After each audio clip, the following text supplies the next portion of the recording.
Now, my next guest should need very little introduction. Since the 1980s, with Gulf Air and then Emirates Airlines, he masterminded a major shift in the balance of power in the global commercial aviation industry. With his team, he has taken risks and propelled Emirates and Dubai Airport, for that matter, to becoming a leading carrier of passengers and a hub. To Tim Clark, welcome indeed. Thank you for joining us. Good morning to you. Thank you. Now, these are tricky times for aviation and hospitality, especially with the new lockdown measures in Europe. But in this conference, we do want to throw ahead and prepare for bounce back. And you, I've got to say, in recent interviews, have been pretty upbeat and said that you don't believe in the kind of resigned new normal, because in your view, demand will come back with a bang. Do you hold to that? Yes, I do. That's not to suggest that I'm being a little bit flippant about what we're facing at the moment, what we've had to deal with, and I listened with interest at your previous speaker assessment of what is likely to happen going forward. I guess from where I sit and the way we have dealt with the various global crises since Emirates has been in existence, admittedly not as bad as this one, we have always managed to navigate our way through. We have always believed that since the planet effectively globalized in the mid-90s, that the transactional levels taken on a minute by minute, second by second basis grew exponentially, as we all know. That was the wonderful way the digitized world facilitated interaction. And with that came a huge demand for some of the products that the airline industry had to offer. And I won't go into those. Now, do I see those being suppressed indefinitely? No, I don't. Do I see global demand restoring itself, notwithstanding what your previous speaker said about corporate business? I'm afraid I don't agree with that either.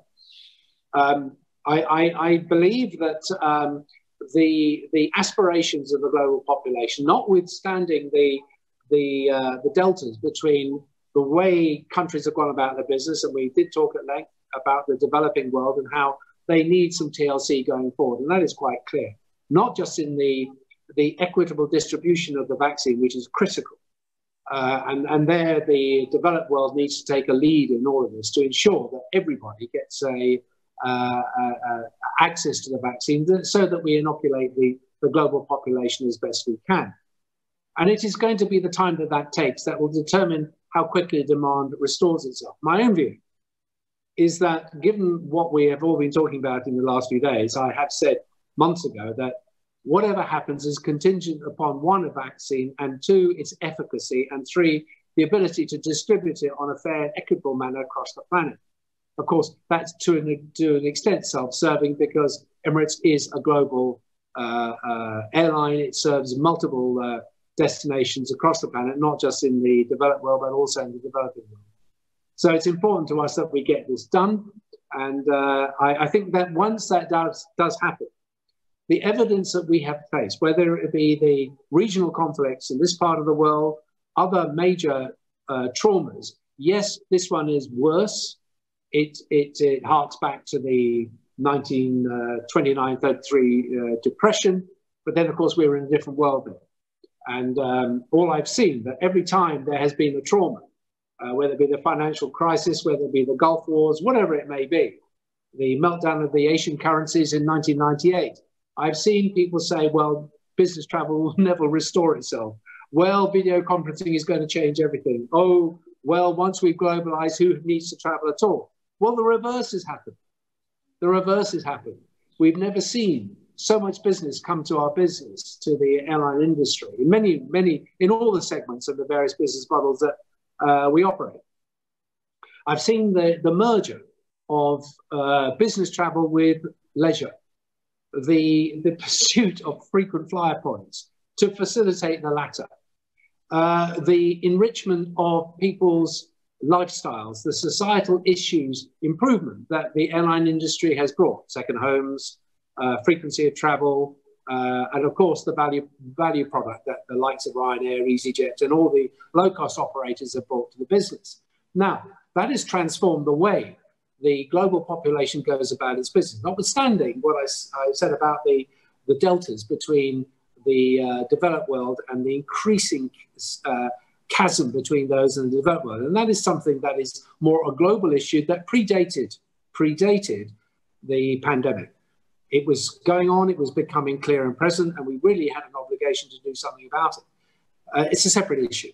But I do believe that notwithstanding all of this, once we are through it and the efficacy, as I said, of the vaccine is proven, its distribution, its logistics of distribution is sorted, then we will bounce back. I think your previous speaker mentioned about in our business and hospitality that people will jump on planes, trains, boats to get to places that they have aspired to, even more so in the dreadful lockdown regime. That will definitely happen. Equally, business will come back. After that, I think there will be a pursuit of restoration of what had happened. Will it be business as usual? I hope so. And frankly, I believe it will be. And we will position this business to ensure that we're ready to take it when it pops up. Can I just pick you up on the business conference thing, the business travel? Now, the only difference between this time, well, the big difference between this time and before is that everybody's been using the likes of this platform, Zoom and whatever else. And companies have seen that they have saved money on business conferences and trade fairs for that matter and all those things. So are you really sure that this time will not be different to the previous times when, yes, they have talked about video conferencing and it's all going to be great? Well, listen, well before the pandemic took hold, we had took the view that, yes, exactly what we are doing now would be the norm in the future. It didn't need the pandemic to do that. There were certain entities, events, call it what you like, not just in the conference circuit, that became to an extent an anachronism because of what has happened. And therefore, they had to move with the times, and that's what they have been doing. And this was an improvement in the quality of communication, notwithstanding the fact that, people really did enjoy going to venues like World Travel Market, Arabian Travel Market, ITB in Berlin, all the months, because they did a number of things other than business. Now then, and the very people who owned the businesses, who determined the travel budgets for the people who did travel, were the very people who went to these conferences, because the networking value of meeting people in person. And this isn't just a one-on-one as we were doing. I might be sitting in a conference. I might be sitting in a restaurant. I might be sitting in multiple venues in these conferences where I would meet many, many people, whether it be the media, whether it be people I'd never met before. People wanted to talk to me about their products, their wares, and whatever they're doing. And this had real value for me personally. Will that change? I think it would be folly to suggest that we are totally going to be in the hands of Zoom and Teams, which, by the way, their stock prices fell yesterday as all the others rose. So there is a belief that those perhaps holding the stock, their game may be up and may not be as good. Look, I'm being a little bit facetious, but the fact of the matter is there is a place for everybody. We are doing business in different ways, and goodness me, thank goodness for that. And everybody will say that by doing this, we don't increase carbon footprints, we don't do this, we don't do that. But will that be enough to stop people actually getting on aeroplanes, going to hotels, going on ships, doing all the other bits and pieces? Evidence suggests that in the past, that has not been the case. Maybe I've been here too long, but that's what I think. Well, far be it from me to bite the hand that's feeding me right now, but I've got to say that there are obviously technical limitations with the likes of Zoom, and obviously, as you point out, being in a large group of people is something that we all love doing, and obviously, if it's not at home, if it's abroad, even better. In that context, can I ask you, in terms of what this conference is about, really, which is investment, what's your kind of advice to investors and businesses in the travel sector now? Where should they be looking, or should they just be carrying on as before? Well, obviously, the situation has changed in the short term. As your previous speaker said, we've got stricken companies financially. We have debts appearing on balance sheets, primarily of airlines, that they never contemplated before. And that is going to condition how they act and what they do in the future. They must rid themselves of this debt if they're going to do invest in anything themselves or attract debt providers or investors into their businesses. But if you believe, as I do, and I would say this to investors, the companies that we're talking about, the ones that are solid enough to weather the storm, there are going to be many that will not be able to weather it because, hey-ho, they weren't that good in the first place. Let's be quite honest. And perhaps their continuation in existence was driven by debt providers who were, or investors who were hoping for the best, but weren't actually sure it was going to happen. This will sort out. This is a little bit of laissez-faire, survival of the fittest. For those that have good, substantially solid business models that are doing whatever they need to do to keep themselves in business, I would say that if you believe in what they have been doing in the past, and if you believe that the demand will be restored, albeit it may be a bit patchy in certain areas, believe in their business model, and that if it was good before the pandemic, it will be good after the pandemic. So you have to tough it out. The notion that you get debt moratoriums, you get, we've got easy money at the moment, as the previous speaker said, it's so cheap, it has been for a long time, but well before the pandemic, interest rates were very low. And that, of course, has good and bad, as we know. But if that continues, and if demand picks up, that those business models will restore themselves. And I would believe that in our business, hospitality, airlines, the boards will be hell-bent on reducing the level of debt on their balance sheets, not necessarily by going to shareholders to increase equity, but just getting cash flows back to where they were. And quickly as possible, having laid off a lot of costs in the course of the pandemic, and let's hope fuel in our business stays where it is and the yields are as good as they have been, we can get ourselves back into a cash positive situation. So there's investors who primarily look at cash generation, cash flows, etc., need to bide their time and give these companies a chance. The good companies will survive and the good companies will prosper. So, I mean, it's up to them in the end, but... yeah. Would you go as far as taking the position which you took when you left Gulf Air? You joined the small team that became Emirates, and you took risks. I mean, would you go as far as saying, okay, come on, stand up to this, take a few risks as well, even in this climate? There are clear opportunities. I hate to be predatory or seem predatory in all of this, but there's never been a trauma on this planet where there have not been opportunities, and the usual change brings opportunity, etc., etc. I'm not saying that we should. There's businesses should take advantage of one another or the absence of others. But the fact of the matter is, we have a laissez-faire capitalist economy, essentially globally. And if you are smart and you can see where the weaknesses have appeared, that you believe that they need to be restored, holes in whatever it may be, then that may be a very good time to invest. I mean, we see restaurants disappearing out of high streets and towns, not because they were bad, they don't simply have the cash flow to continue. That could because, not because they were bad businesses or bad restaurants, they took on too much debt to get it going. Now, those people who have got cash or want to look at a restaurant in a high street location or city location, they say, well, there it is, it's ready to rock and roll. They've had to go through no fault of their own except they were financially stricken. Does that make the business model or the location or what they were doing wrong? No, it doesn't. It suggests that you need to go and have a good hard look at it. I would be doing that if I was a lot younger.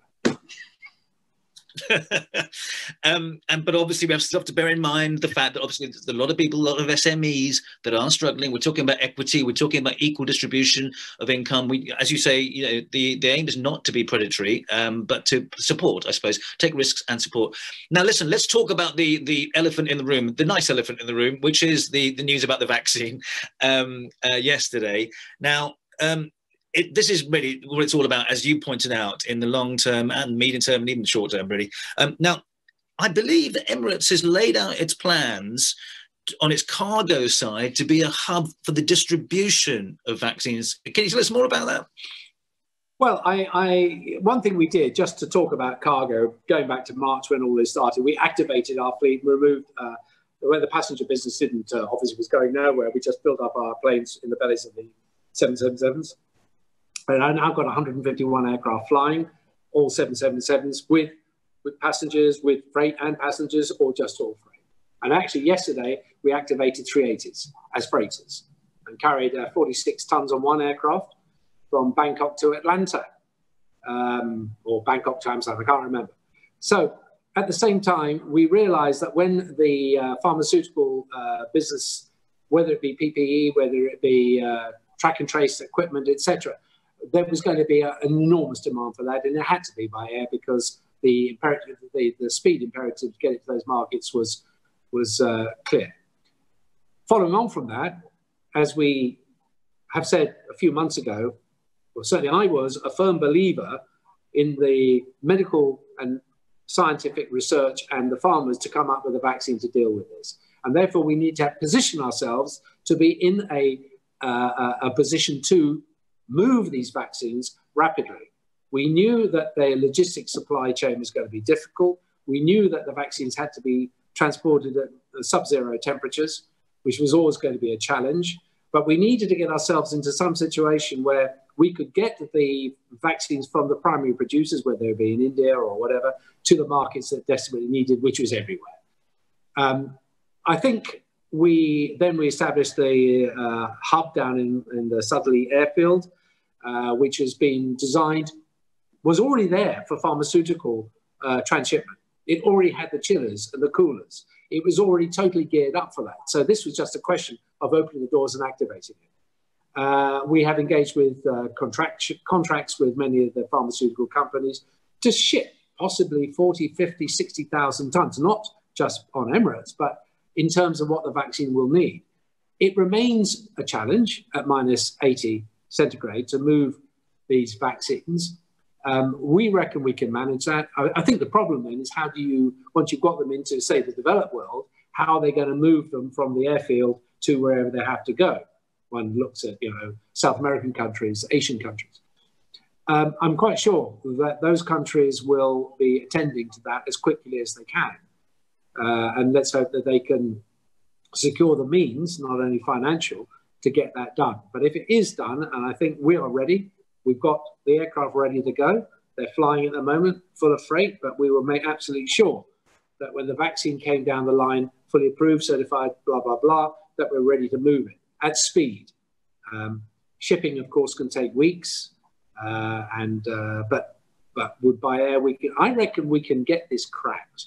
If these vaccines come out from a multitude of sources and they all pass the efficacy test, the regulator test with regard to application, then we can actually get vaccines across the planet within 3 to 4 months of production. Actually, the inoculation process is a little bit of a hindrance because you have to have 2, and there's a 25-day gap between the 2 and the 5-day for the antibodies to kick in. But is there anything to stop the airline industry, that's what's left of it, moving this stuff around? No, there isn't. And we can, if we're charged with the task, get on with it and get it done. Until that point, or perhaps even during when the vaccine is actually available, we will still need testing, rapid testing and tracking, and the creation of air bubbles or corridors, I suspect. There is a widespread frustration about the inability of governments in particular to coordinate these systems so that we can all go to the airport and we can all know exactly what the system is we're going to be using and then all travel comfortably. Are you surprised that there has not been this coordination, this harmonization of testing situations, testing devices? No, I'm not in the slightest bit surprised. As I'm not surprised that there is a difference in the way the governments go about dealing with it. As your last speaker said, it's amazing that they have managed to do a lot of good things. But each country has faced with degrees of this pandemic in the early days, and now more severe as we go through the second phase. No government on the planet has faced anything like this. One could argue that perhaps they should have been, but the fact is they haven't. And therefore, it's not surprising that each country does its own thing, whether it be lockdown by postcode, lockdown by region, travel bubbles changing every other day, etc., confusing the population, the global population, is where and what they can do when they travel. Now, importantly in this, you talk about track and trace. Again, this is a question of the efficacy of those track and trace systems. I know when you try and introduce an information technology system to an organization like Emirates, on the scale that this would be, Had we done this, it would have taken us years. You can't just impose an IT system which deals with everything and hope that it's going to be in an untested phase ready to do the job. So we are failing all the time in some of our IT applications to get it right in the end. So governments are taking a pasting in the way they go about track and trace. I think a bit unreasonably, frankly. They've done their best. It's cost them an awful lot of money because we've been shipping these test kits in from all over the world. If they haven't worked, and that causes political. When the pandemic was politicized in certain countries, and it continues to be, then you get different agendas working all together. As far as the testing equipment is concerned, yeah, there have been significant inroads. The LAMP one is probably the one that has the greatest application value to the hospitality and airline industry, is that it is relatively instantaneous. But it is not as efficacious as the PCR test.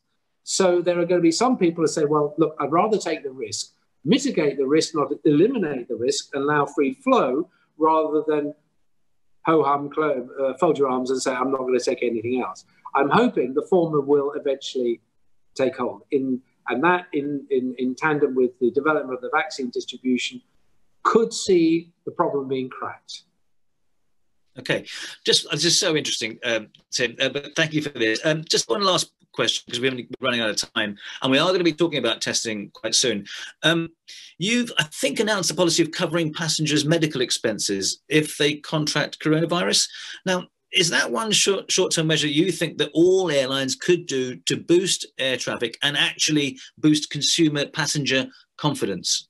Do you think that could be applied across the board? I think it is. Most definitely, there was quite a strong response, notwithstanding the various shutdowns in the markets that we served, to the fact that we were offering that up to a certain limit. So if you developed that and you didn't have preconditioned symptoms of any kind, then that worked very well.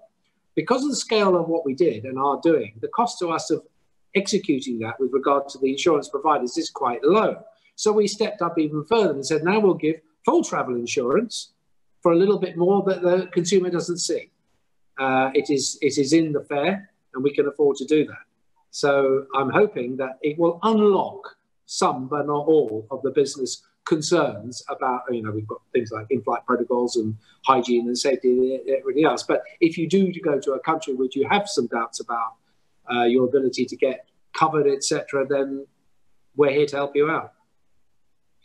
So Tim Clark, I really appreciate your time. Thank you so much for joining us. Hopefully we can see you again, perhaps even in person this time next year. Thank you indeed. Thanks a lot. Thank you.